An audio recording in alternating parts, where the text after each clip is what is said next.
s'est rencontrés grâce à Richard Séguin, qui nous connaissait les deux. Moi, j'avais fait des paroles de chansons avec lui, puis lui a fait une pochette d'un de ses albums. Donc, c'est lui qui a eu l'idée de nous mettre ensemble pour faire une exposition. Donc, la commande était de faire une exposition sur le thème du territoire. Alors, on s'est rencontrés plusieurs fois, on a regardé les photographies que René avait faites. Chaque photo est une histoire. Les photos que René prend, ça prend 1h30, 2 heures. Donc, il y a le temps de parler aux gens, de découvrir le paysage. Puis souvent, quand on regardait les photos, René me racontait « Ah, malheureusement, tel personnage est mort, tel personnage est mort. Cette bâtisse-là est disparue. La nature a englobé les constructions humaines. » Fait que le thème des futurs disparus est venu. En tant qu'humains, on est tous des futurs disparus.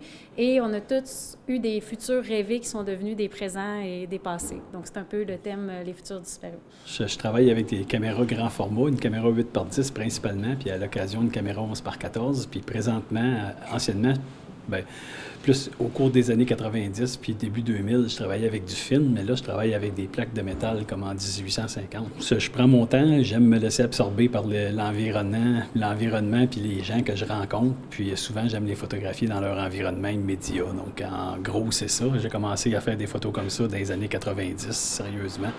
Puis jusqu'à ce jour, puis les photographies de cette exposition-là s'étalent de 1991 aller jusqu'à 2015-16.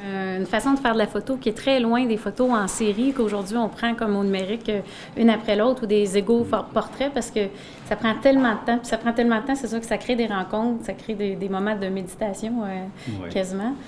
Donc, généralement, je prends une photographie au lieu d'en prendre 75 puis d'élaguer dans la chambre noire plus tard. Je prends une photographie puis je prends le temps de la cadrer comme du monde puis de la faire à mon goût, là. On voulait faire voyager nos futurs disparus. Ils ont commencé par naître à Saint-Venant-de-Paquette, le village de Richard Séguin qui nous a réunis. Et puis après ça, on les a fait voyager jusqu'au Musée des Beaux-Arts à Sherbrooke. Et puis on voulait faire continuer l'expérience. Donc ils sont à Québec maintenant, à la Maison de la littérature de Québec, pour un mois et demi jusqu'au 10 avril prochain. Au niveau de la thématique, c'est sûr, on est dans les futurs disparus, mais on regarde beaucoup comme il y a beaucoup de personnes âgées ou d'enfants, puis on regarde beaucoup comme ce que nos ancêtres nous ont laissé. On a des mains qui se lèvent, des mains qui sortent de la rivière.